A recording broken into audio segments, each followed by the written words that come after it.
What is going on, Colts Nation, and welcome back to another episode of Bring the Juice. And guys, today I am joined from audio from our friend from Inside the Horseshoe podcast, Matt.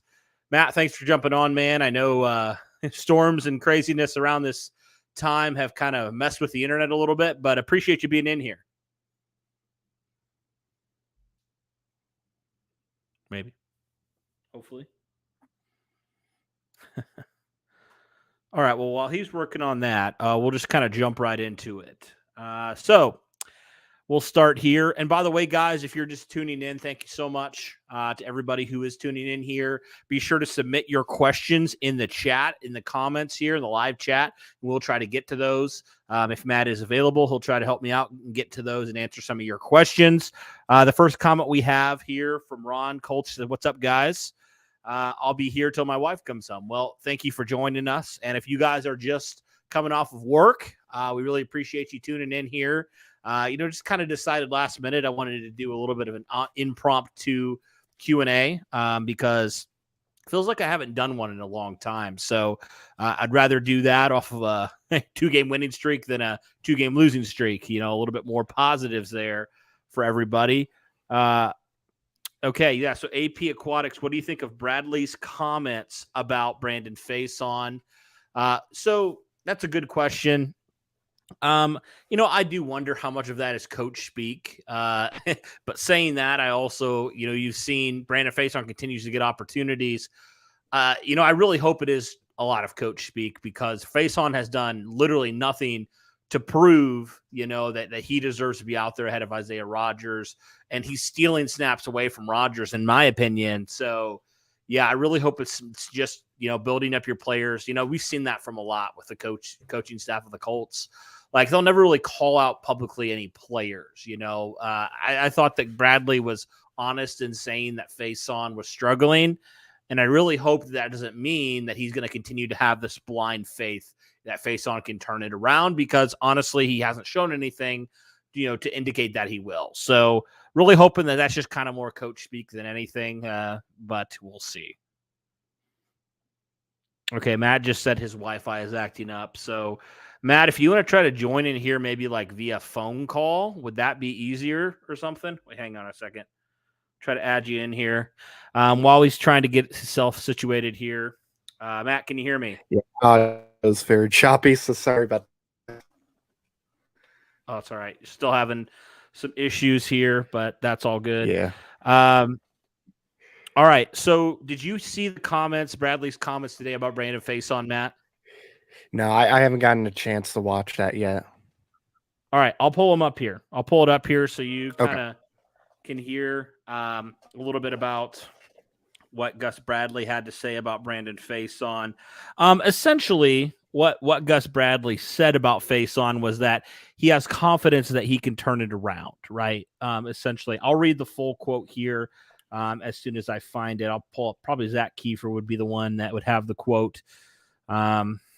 So he kind of talked about, so basically what Bradley said about the whole situation. He said, he cites the need for 3 to 4 corners who can play, and the fact that Rodgers has seen more snaps last few weeks. He says Brandon knows there are some plays he needs to be better at. He just needs to tighten up his game. And then he also said he knows he's struggling, but he likes his familiarity with the defense and believes that he'll play better in the coming weeks. So I kind of am trying to decipher what is coach speak versus what is reality, in this situation.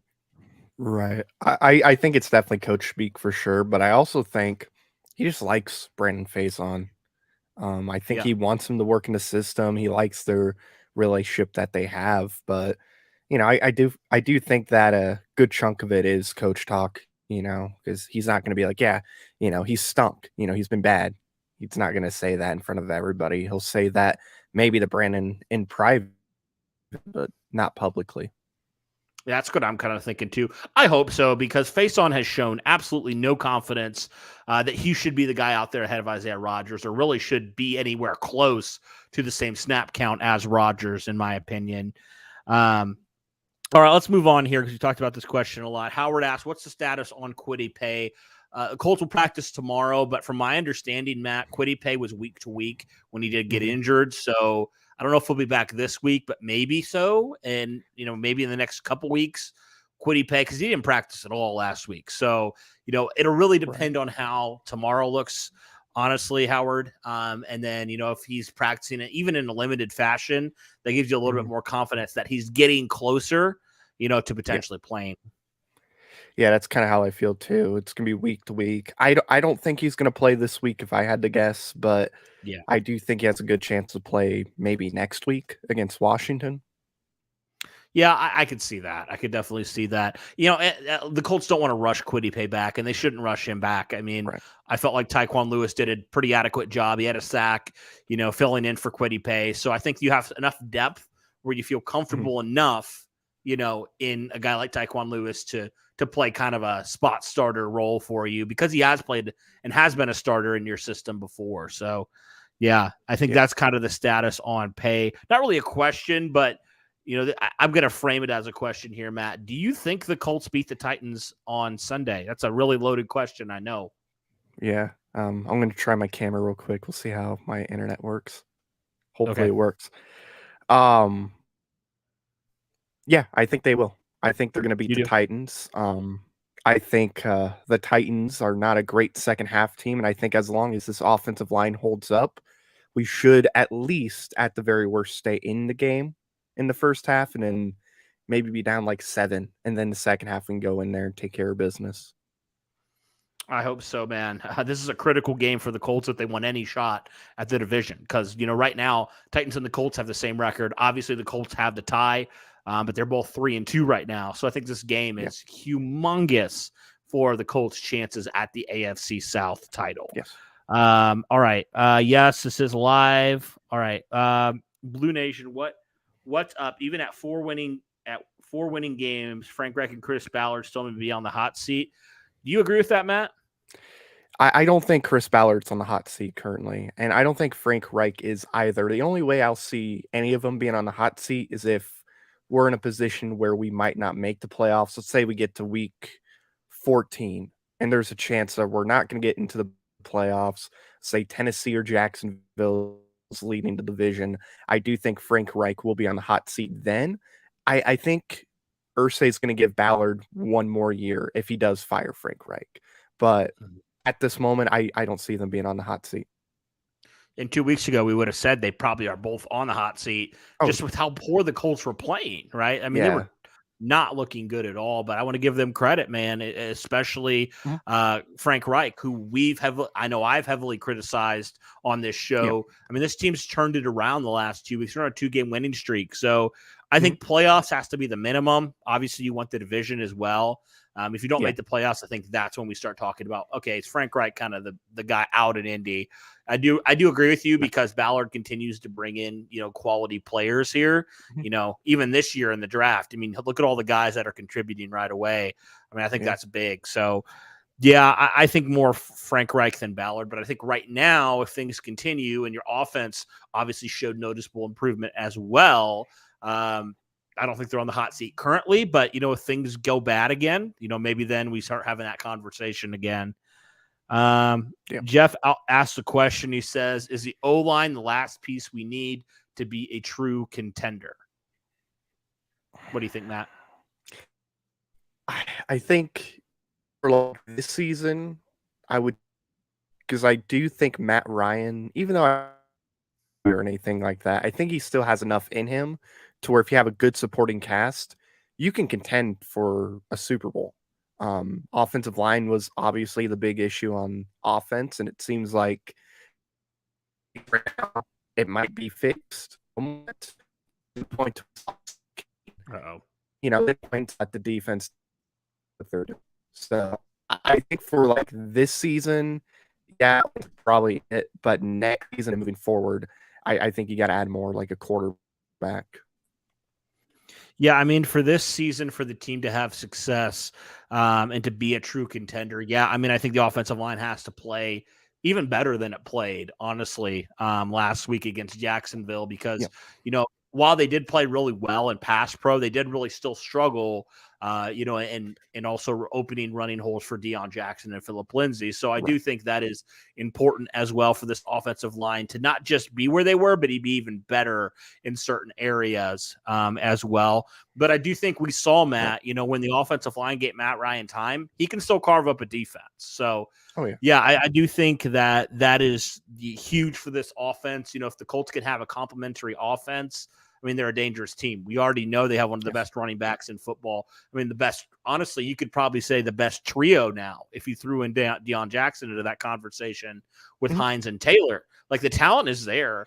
They just have not performed in part to the offensive line struggles in, running the football and things like that. They just haven't performed up to their level. So, yeah, I'm really hoping that the offensive line can build off of this performance, but not just stay there and continue to get better week to week.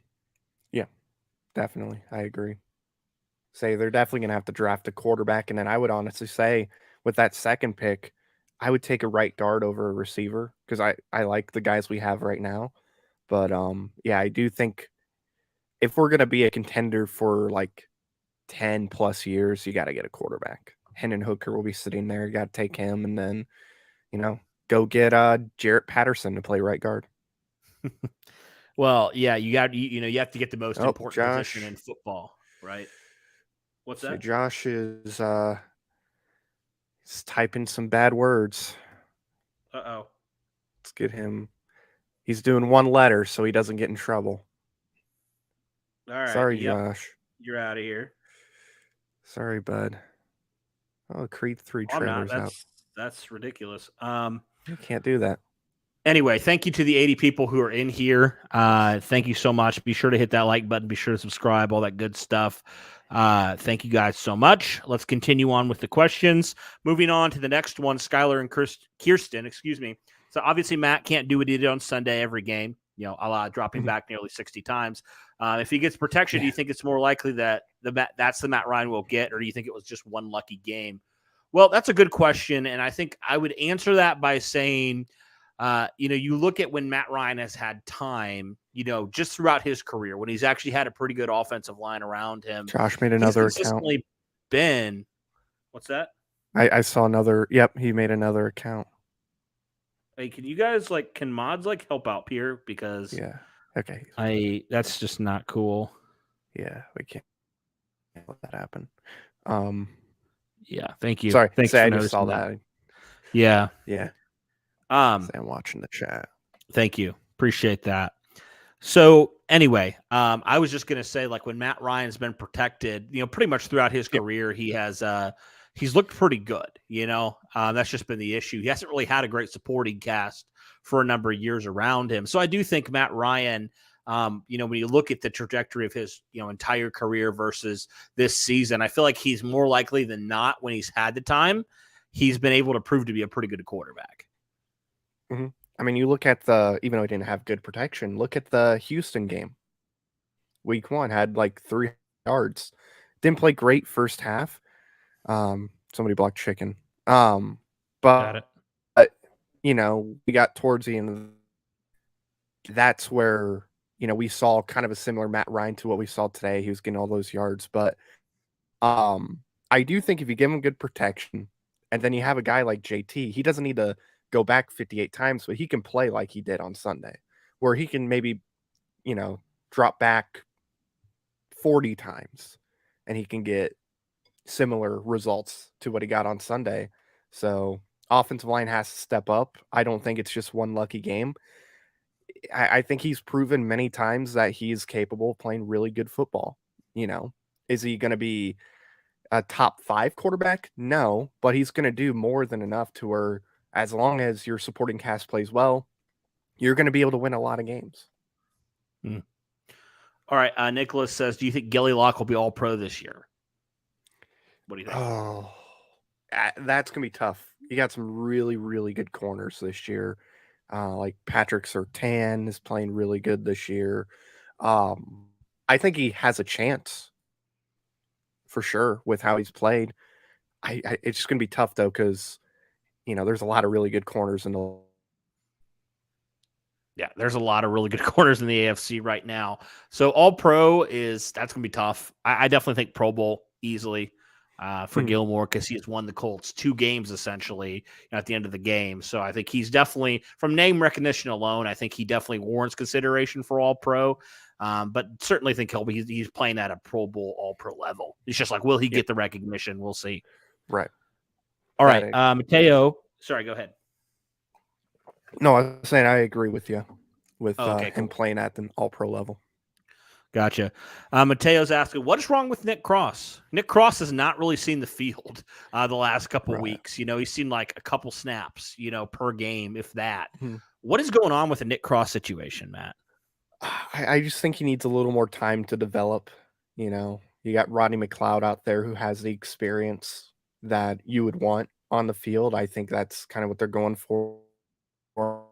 Nick, maybe get used to the system more, develop a little more, and maybe we can start him around the halfway mark. We can start seeing him play a little bit, and then maybe by the end of the season he goes in there and he starts again. But he looked good in training camp. They gave him an opportunity. They probably feel like he's not ready, and they probably think they have a better chance to win if they have Rodney McLeod out there starting. Well, yeah, I mean, I get it. Like, Rodney McLeod's playing really well, and I think he deserves a starting spot. But it's just like Nick Cross has not really played any snaps, even with Julian Blackmon out. And that's kind of confusing to me. I feel like for a player that you were so high on, you traded a lot of, capital, a decent amount of capital for him to go up and get him. Have him just not play, I think it's almost malpractice. He needs snaps. I'm not saying he needs 20% of the snaps at all, but he needs some snaps. He's not getting any snaps right now. Right. So I just want to see them. I don't think it's necessarily a Nick Cross issue. I think it's more of a scheming thing. Like, it's more of a personnel thing. And I would like to see Nick Cross get a little bit more, because how's he going to grow as a player if he's not out there, Right. So yeah, that I agree with too. Yeah. I think he should play a little bit, but I do think right now Rodney McLeod should start. And then Rodney Thomas, he's been looking really good.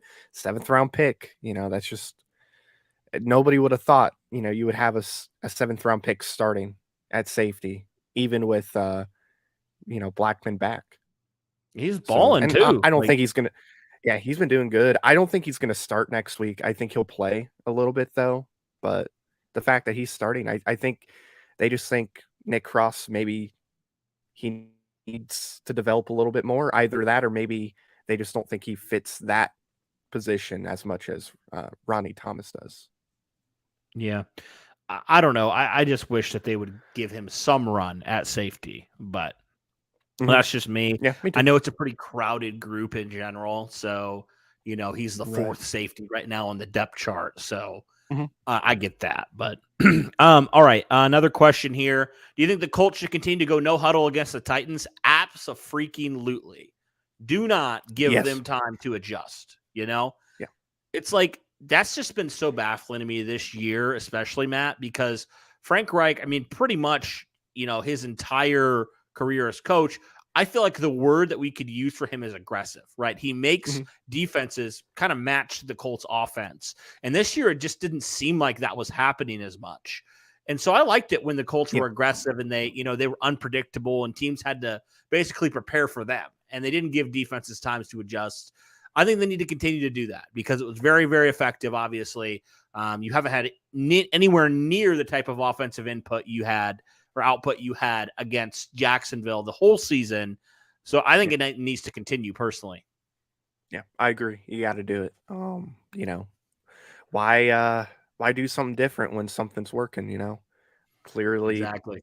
Huddle's working. The fast-paced offense that's working. I think that fits Matt a little more. So yeah, what I would do. Don't adjust. Don't let Tennessee adjust. Yeah. You're getting a little choppy there, Matt. So I'm gonna continue here. I heard a little of that. Okay. All right. Next question. How do you feel about the rumor of Nick Cross replacing Kenny Moore? I haven't heard that rumor. Can you elaborate on that? Because I'm actually, this is the first time I've ever heard of that. So Yeah, Interesting. I've seen some people say that it should happen in the comments here, but um, now I don't think that's something that we should take serious. I don't know what's going on with Kenny Moore though. He just looked bad this year. Like Yeah, I I know he I struggled at the end of last year, but like mhm. it's like worse this year. Right, and he played well against Denver. Like I thought he played pretty Really? good, but yeah, there's just something. I don't know what it is. I don't think Nick Moore is, go or Nick Moore. That is a basketball player I played against in high school that is currently playing overseas. Um, no, Nick Cross. I haven't seen any rumors or whatever about Nick Cross replacing Kenny Moore. Yeah, interesting. Do you think Shaquille will be back this week? I'm going to say probably no. That's just my kind of feel for it because he does have the broken nose, and it seems like that was a pretty significant injury that he got on that play when Zaire Franklin, just smashed him in the face. So I'm going to say probably not. Right now. Yeah, I agree. I'm gonna go off Cam, see if that works You're better. good. Yep. Yeah, I don't think he's gonna play this week. Maybe next week, but I don't see it happening this week. You want to let that broken nose heal too. It's not Yeah. like basketball where you could put on like a face mask and then go out there and still play. Exactly. Yeah. And also, I feel like Zaire Franklin's been performing very well in his absence, which is kind of like surprising because I didn't think Zaire was going to play this well, like because he's been Right. kind of a career backup. He's been a special teams guy, but like I want to give Zaire props. I think he's stepped up well, and he's actually tied for the league tackle or league tied for the lead in tackles right now. So Zaire Franklin's actually filled in pretty well, all things considered. Yeah. He's played great. I had confidence in Zaire Franklin. I believed in Zaire Franklin, and it's nice to see him going out there and playing better than I thought he was going to play. Because isn't he like tied, or at one point he was tied for like the most tackles for a I think linebacker? he's tied. I'm pretty sure he's tied for the league lead in tackles, which is just crazy, but love to see it. Yeah, Um, but that was great. yeah, yeah, absolutely. All right, question here: should JT be receiving 100% of the snaps when he's healthy? Should they try to put him on a snap count in the first half, maybe 60% in the first half, 100% in the second, keep him fresh? I mean, I'm personally okay with that because, like, and that's what was the hope when the Colts signed Philip Lindsay. I was kind of like, okay, are they gonna try to do more of a? Obviously, JT's the guy, but kind of do a little bit more of a committee because you relied on JT so much last year.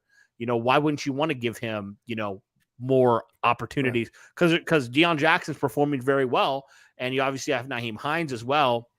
Why wouldn't you want to mix it up a little bit, keep these guys fresh, not just for the game, but also for down the stretch of the season. So I'm okay with that, Mhm. just knowing that JT's still going to get the majority of the snaps, obviously, but maybe not the full 100%, 30 carries per game type of games.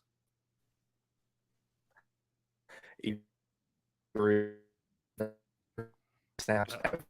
Um, I want him to run as much as he can. I don't need to see that. I do like that idea of maybe doing percent in the first half and then 100% in the second half, or at least 100% in like the fourth quarter, or maybe halfway through the third quarter, you go all the way with JT. But I mean, you have Naheem Hines out there. Deion Jackson's played pretty good too. I would honestly split the reps with JT, give him more reps, obviously, in the first half, but then do like give some to Hines and give some to Deion Jackson, do something like that. Mm. And I think you can afford to do that. You have three running backs that are, can perform at high levels. Why wouldn't you utilize all three of them? Yeah. Like we even saw Jacksonville do that against us, right? With ETN and James Hmm. Robinson. I wish the Colts would use that more to their advantage because they have the talented players. Yeah. I just want to see them use them more in a lot of variety of ways. So I'm hoping they do that. Yeah, Deion Jackson has to Jackson be had like involved. six guys run the ball. Yeah, exactly. I mean, they had what? Obviously, they had ETN, they had Robinson, they had Hasty as well. Yeah, they had a lot of guys Yeah. getting involved. So And, the Colts, I think Agnew you ran can at say one the Colts are time. talented. What's that? Yeah. Oh, I had Agnew ran at one time, and then even Trevor Lawrence, he was credited with 6 carries. Yeah, he was. Yeah, he was. All right. Tom asked a question. Will Dennis Kelly be the starting left tackle going forward? I would think so. He performed very well given the circumstances, given the opponent. Josh Allen, one of the best pass rushers in the league. We all know what he did to the Colts in their first matchup. And so while Kelly wasn't perfect by any means, I thought he held his own good enough, and he's not going to play he's not going to play anymore this season, Josh Allen. So I definitely think he's a guy that, while I kind of want Ryman out there just to gain experience, like I get it. I get why they put Kelly out there. So I'm good with him being the starting left tackle moving forward because he's only here for a year, according to his contract. So gives Ryman plenty of opportunity to learn under his wing a little bit. Yeah, I agree too. I do like the idea of, kind of what they were going to do on Sunday, according to Frank Reich, where you would have Bernard Ryman play, some of the drives, and then you would have Dennis Kelly play the other drives. I think Dennis Kelly should start, on a drive or two, put in Bernard Ryman, keep getting him in there, keep getting him, you that way next year he could be the full-on starter at left tackle, and hopefully, he could be the guy at left tackle for, I don't know, let's say 5 to 10 years, however long a left tackle plays. Yep. Absolutely. I don't think there's any reason to rush him out there right now. I think he needs reps, but I don't think you have to rush him out there and then you kind of live with it because Dennis Kelly showed, okay, you actually have a guy that's played some left tackle in this league and has a little bit more of an understanding of what it looks like. He's faced some really good opponents through his career. So, yeah. Ron says Kelly has to be starting left tackle. I agree. I think you need to let the starting unit gel together because you've been, doing so much shifting on this offensive line. I think they just need some cohesion here. The only position I'd consider moving anybody or replacing the guy would be right guard because Matt Pryor still played very, very poorly. It just was a lot more minimized on the inside as opposed to tackle. But yeah, I mean, I think overall the other 4 guys, it needs to stay that same. Yeah, I think the other guys should stay the same, sure. And then with Pryor, he only allowed 2 pressures, but maybe that was because they were running no huddle most of the time. I would prefer them to go with a guy like Will Fries, at right guard over Pryor, but I mean, if Pryor, I would prefer right guard over any other position. Well, why don't we just trade a 7th round pick and get back Chris Reed, make up for that mistake? He's not being played. Nobody's using him. I'd be all for that. Like, why not? At this point, it can't get any worse than Matt Pryor. Yeah. Let's trade Pryor for. Let's do it. We'll give them Pryor, and we could take 3. Yeah, I'm good with that. Yeah, I think right guard is just going to be the only position that I'm really maybe the Colts look at potentially making a change because if Matt Pryor continues to be as poor as he has, it's going to catch up to you eventually. All right. How do you feel about Mike Strawn after this last game? I mean, I still have confidence in him that he can be a good 5th receiver, 4th receiver. But he had some drops that he should have had. I felt like in some games, but I mean, look, this is really the first season where he's actually playing too. So we gotta get him used to everything. And no, Brandon Smith, if we sign Grayson Allen, I will eat broken glass. But anyway, whoa. Anyway, pause. No, Mike Strawn. I think you just got to continue to play him as your receiver, and then let him get used to the game. Like I said, he didn't play last year. 1 game, maybe 2. So you got to give him that experience. Let him be that Mhm. number 5 or 6 receiver on the roster, and uh, with most of this new Pierce, Pitt. Oh man, I think we lost him again. Well, I'll just continue moving on here. To answer this question, no, because Michael Pittman's proved that he's a dog, man. He's the number 1 wide receiver. Yeah, I think Pierce is the number 2, no question. But no, as far as wide receiver 1, it's Pittman all day long, and it's going to stay that way. right. Yeah, I absolutely agree with you. Receiver. He will be a really good number 2 receiver. Yep, But he's already proven Pittman's it. the guy. I'm honestly Yeah, shocked at how good Alec Pierce has looked as a rookie. Like, I didn't think he'd look. yeah. I thought he'd have moments. I didn't think he'd look this good. Mhm. Right. And like for me, heading into the season, or I guess, yeah, heading into the season, I was like, look, I think it's going to take him a while to get to the NFL, but since week 3, he's been looking really good. Yeah. I mean, the dude's he's done what he's done in only 4 games. So it's been impressive what Alec Pierce has done, already. So and he's still pretty he's still learning. Like he's learning on the fly a little bit. And Yeah, after coming after that, concussion where he missed that whole game in Houston pretty much, and then he missed the second game as well, the first game in Jacksonville. It could be really easy for a rookie like Pierce to kind of lose a lot of confidence and stuff. But credit him, he has bounced yeah, back very nicely for the Colts. yeah. I definitely agree with that. He's definitely still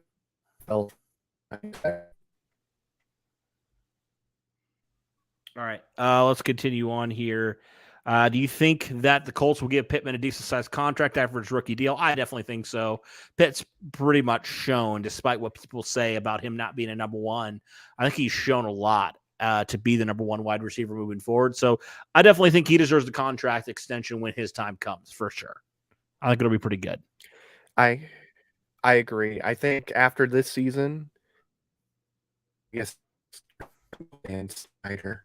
I'll have that later. Anyway, I think next off season. But after that, my mic is good. It's just my internet connection. Yeah. And I do think after that you're going to get in his contract. Yeah, I think you said, Matt, the snow yesterday kind of screwed up your internet a little bit. So apologies to anybody if it's not coming in too clearly from his end there. But what can we do? So all right, I'm Yeah, gonna try to Lance find get some knocked questions. down. Yeah, it's a bummer. Oh, this is a good question from Jeff. What kind of trade package would be required to get a top 5 pick to get our quarterback? I mean, I'm thinking multiple first-round picks, probably throwing a couple good players as well.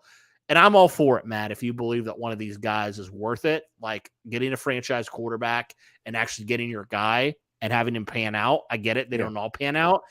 But I think it's worth the Mhm. risk, I really do. Yeah, look, I'm willing to, the most I would give as far as first round picks go is 2. I'm not going to give more than 2 first round picks. I would do probably 2 first is what I would say. 2 or 3 seconds, and then, like you said, maybe a good player or 2. But honestly, with how good this draft class is, I'm willing to just kind of watch other teams real quick, see if anybody starts moving up. And I would wait to get a guy like Hendon Hooker, a Will Levis, guys like that is what I would wait for. I don't want to give up 3 first round picks, pick up a guy, and then him not panning out. And it's like, oh, you can't draft a guy for 2 years. So I Right. prefer to go, maybe try to get in the top 15, so you can get Hendon Hooker, because I do think Hooker is he's going to fall outside of the top 10 because of his age, which I think is dumb. But yeah, I personally, I'm almost willing to just kind of wait and see what other teams do as far as trading up in the draft because somebody's going to trade up. Always. It always is. And I'm personally okay. Like, I at least want to take a chance at somebody, like I'd rather do that than, not be reckless with it, but sometimes just getting the job done when it needs to happen, not just Right. always sitting back and letting see what other teams do necessarily. I think for me, I'm okay with taking a risk because you've proven that you can build your team, beyond having first round picks. So to me, it's like, what does it matter if you don't have your first round pick for a couple of years? You can still find quality players. If your guy turns out, if you fall in love with a guy, you can't sit on your hands. You have to go get him, in my opinion. Mm-hmm. Right. So, I get what you're saying. I agree, but I don't want to give up like 3 first round picks. I think that's a little too crazy for me. I would prefer if we're gonna trade multiple first round picks, 2 is like the most I'm willing to do. But I would, give up some day 2 picks as well. But I mean, I'm confident kind of just trying to get in the top 15 and get a guy like Hooker. Hooker, I think if you give him a good supporting cast, I mean, he's shown that he can go out there and ball out. He's had 1 interception this year. I mean, last season he had, I believe, 3,100 yards. I mean, it's not like this is the only year he's been really good. He was really good last year too. It's just they didn't have that great of a, run team or whatever, or I guess a running cast, whatever you want to call it. Sure. But let's wait. Or we get Daniel Jones just make JDW upset. Oh gosh. You know what? Screw it. Let's just sign Lamar at that point, man. Who cares? Right? Yeah. $50. That's what. No, $150 million. We'll do. Yeah. No, Hendon Hooker's younger than me by a couple years. Nice.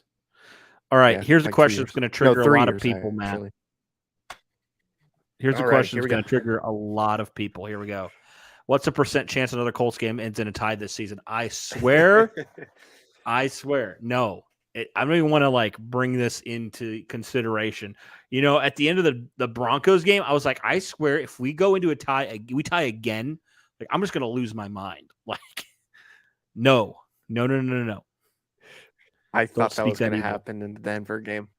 I thought we were going to have a tie in Denver. I swear, I thought that was going to happen. Dude, Denver needs to stop with the primetime games. What the heck? Yeah. That is so terrible. It's 4? We've had 4 already for Denver. Oh, gosh. That's just torture. Nobody watches that crap. Aren't you guys glad that we didn't trade 3 first-round picks and multiple players to get Russell Wilson? Okay, to be fair, I was somebody that didn't think he was washed as he was. Yeah. Look, I wanted him. Yeah, I'm so glad I'm not the GM because I wanted him. Me too. Yeah, people sometimes think that we're the GM and we're not, and we don't pretend to be because sometimes we're wrong, and I'm okay with that. I'm all right. I don't want that kind of pressure. So talking about Nick Cross, he can't be playing right now, but I get that. But also, I'd like to see him at least get a few snaps. He doesn't have to be starting reps or anything, but I just want to see him get a little bit more development out there. So, that's my thoughts. Okay, why haven't we seen the Colts put in Rodgers? He actually did come into the game, when Faison is really struggling. So I'm hoping that's signs of good things to come here in the near future. Hopefully. Yeah. I'm hoping that's a sign of, hey, you're going to have more Rodgers than you will Brandon Faison. I think Brandon Faison has a really good spot that he can fill on this team, and that's warming the bench up. He can warm the bench up. He could hand out water bottles. That would be something we could give him too, so he can get on the field still. People have been talking mad about, man, what does Brandon Faison have on Gus Bradley to make him just continue to play despite how bad he's looked? And I'm just like, I agree. I don't know what's going on. Holding something over his head or something. It's got to be something. I don't know. Somebody mentioned he might have pictures or whatever. Oh no. And Oh gosh. No, thank yeah, you. Faison needs to be Uh, phase gone. Face gone. Nice. Speaking of Faze asked a question. How do you feel about Ifedi Eh, Odenigbo? I think I said it right. Odenigbo. I think he's been solid. I think he's been a nice rotational piece at the defensive end position. He's had a couple sacks, a couple pressures. I think he's just been a solid key piece of this defensive line, being as good as it's been, most of the time. yeah, I think he's stepped in, did some good things. I it's either his last name's either that's how you said it or it's Odenibo. I don't know, but Odenigbo. Ifedi, I'm pretty uh, sure that's how you say it. I don't know, but he's been playing good though. That's the point. He's been doing a really good job out there, and yeah, I hope he plays a little bit more. Yeah, me too. My friend asked me, is mayonnaise an instrument? No, Matt, mayonnaise is not an instrument. Instruments. Somebody else said that you're filming on a potato, Matt. I just wanted to pass that along to you. That's Yeah, that's like my internet provider feels like. Like we had trees just all over the place, knocked over. So yeah, it's the internet connection. Like I told Cody earlier, it runs on like fiber towers or whatever. So once those go down, it ruins your internet and makes it Dang. really choppy.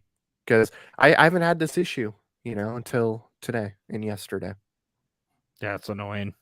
I know all about bad internet, man. When we started the podcast, a couple years ago, my internet was horrendous at times. So I definitely understand it. It's not fun at all. Yeah. That's why I'm All moving. right. I'm moving to a place that has better fiber.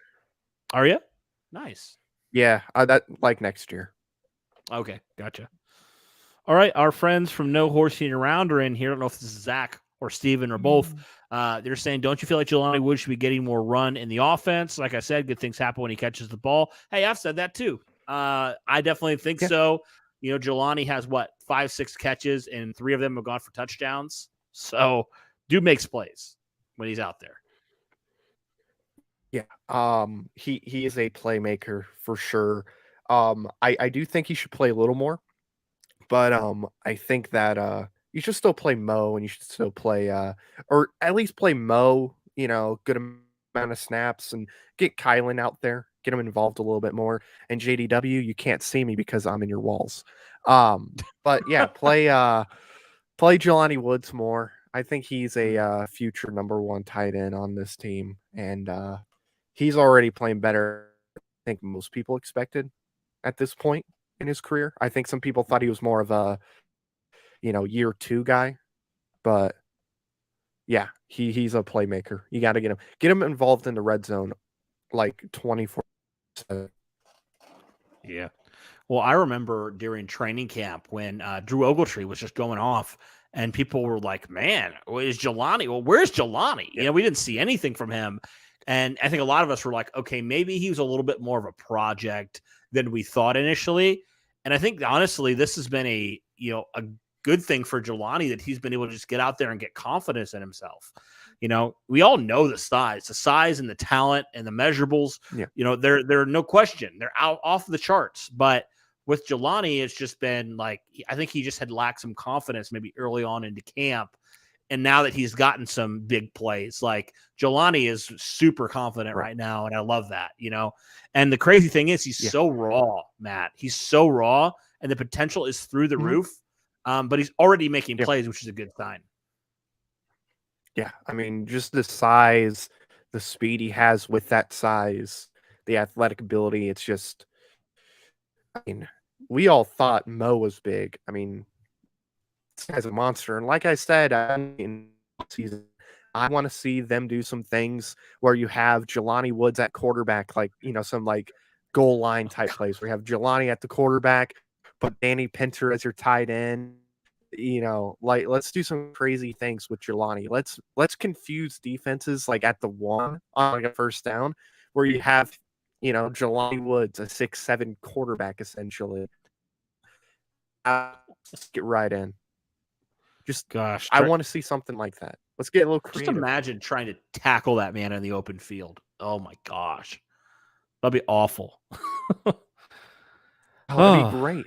I'm talking the 1 yard line, not like 25, but like the 1 yard. Put Jelani on QB.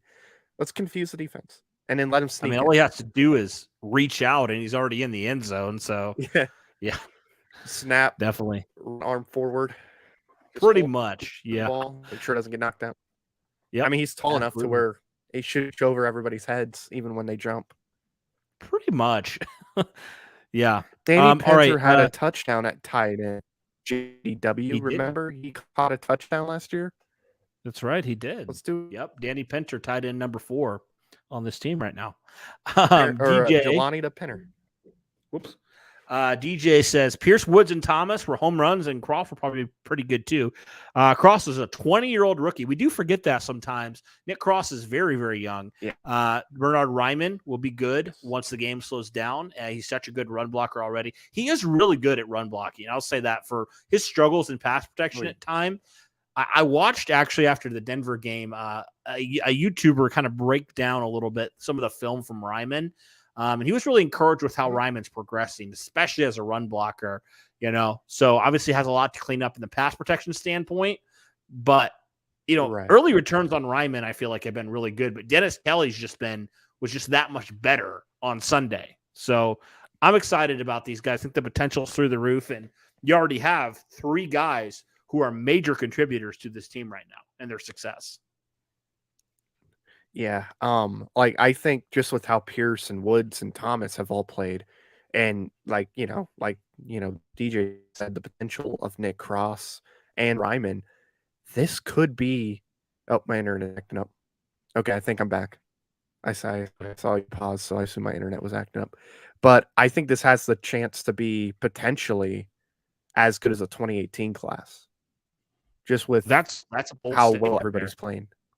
But I mean, you look at Pierce and how Pierce has played already, and Wood, and Thomas. Thomas, 7th round pick, 8 plays at safety. You look at potential from Ryman and Cross. I mean, I'm not saying it's gonna be better, but it has potential to be as good, because that's like 5 guys right there that you drafted. Because obviously, or at least he was the best offensive lineman in the NFL. He got drafted. You had, Braden Smith going out there playing really good. You had Leonard playing really good. So class, but this could be up there. In a few years, we could be saying this is as good or better. I don't know what it is about they got even years. Sorry, go ahead. I know you're a little lag, so it kind of messes with it. No, you're good. I was just gonna say, just like in a few years, see how these guys look. But now, I mean, it's looking one of his best classes, if not his best class. Well, I was going to say, I don't know what it is with Ballard in the even years, but like 2018, 2020, 2022, like all these classes have been just out of this world and had guys as rookies come in and just play major roles for this team. I don't know what the deal is, man, but the 2018, like the even classes are just, a step above what the other classes are. Not that the other classes have been bad necessarily, but, especially those even ones have just been off the charts. It's crazy. Hopefully the 23 class is the best yet when they get the quarterback. Yeah, hopefully. I mean, that 2021 class is looking pretty solid too. With Quiddy was coming on when before he got hurt. I think Dio's looking pretty good. Kylan Granson's looking pretty good. So you have 3 good players there that are contributing. So, but yeah, I don't know what the deal is, but okay, guys, we are going to I have a couple more questions I'm going to answer, and we're going to hop off of here. We're closing in around an hour that we've been on here. So I want to answer a few more questions here. I think this is a question. Do you think we'll trade for the deadline? If so, who? I'm just hoping for another, potential guard if they do trade for anybody. I think that's about the only move is trying to find a veteran offensive lineman that can help just kind of shore up that right side, that right guard position. That would be about the only one that I would potentially be interested in. Anybody for you, Matt? Yeah. If we do see a trade happen, it's going to be anything, a day 3 pick for like a guard, you know. Maybe Yeah, we see Chris nothing Reed major. come back. You know, we see nothing happen, and Ballard's just planning on drafting somebody in the draft next year in like round 2 if they have a second round pick. Like I said, maybe they can draft Jim Patterson to play right guard. We'll see. Yeah. Nick Cross, no, should not be a starter right now. No, not yet. That's a good question. What happened to Matt Pryor? I don't think any of us quite know what happened, considering he played pretty well given the circumstances last year. And it just seems like his confidence is shot, Matt. Yeah, reality happened. You know, that's what happened because he played good last year, but he really struggled in other years, and now it feels like he's just struggling again. All right. Trying to just. A lot of people have asked similar questions, so I'm not getting to all of them probably because we've answered them in one way or another. This one gets me, man. Oh my gosh. I gotta show Derek this. That's hilarious. Oh my word. That's funny. Derek seems so angry lately. Look, he needs to be like me. You know, just having your mindset, you're not gonna get in a relationship, and then once it happens. And yeah. Bye, I'm a happy camper. Just me and crying. All right. Couple more here. King Greg says, "As Paris Campbell get an extension this year, we let him walk."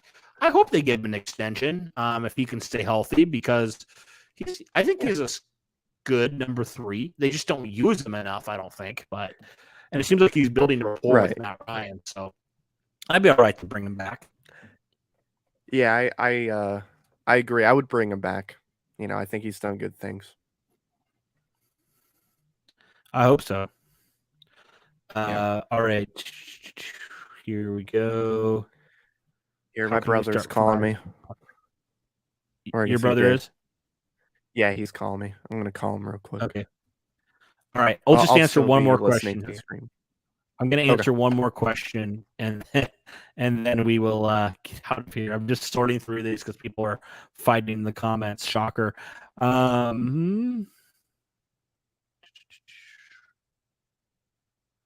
Okay, we'll end with JDW. So, how are we going to play run defense going forward? Kwity Paye must be that insane in the run game. That was so baffling to me that this defense was so good at stopping the run, for a while, and then all of a sudden they just kind of just really struggled. They just had those big chunk plays against them. I mean, I do wonder, it was Jacksonville just finally using their running backs in great ways, and that I don't know, because Kwity is a good run stopper, but it can't be the whole reason, I just think there was some miscommunication on the defense or something. I don't know what the deal was. It was weird. I agree. I think it's miscommunication mostly. I don't really see it being much else besides that. I think it was miscommunication, and it was just like they missed some tackles that they should have had. Yep, absolutely. All right. I think that'll do it, guys. Appreciate everybody for being in here. You guys have been awesome.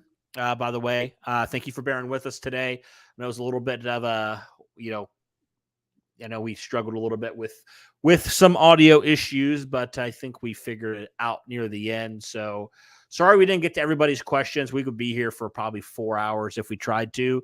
But, we're going to probably try to do this again. I'm going to try to do this again a little bit quicker than last time, a little bit more frequent, because I know you guys have questions. Want to answer those questions as much as I can. Try to address all the topics around the Colts. I think we covered a good variety today.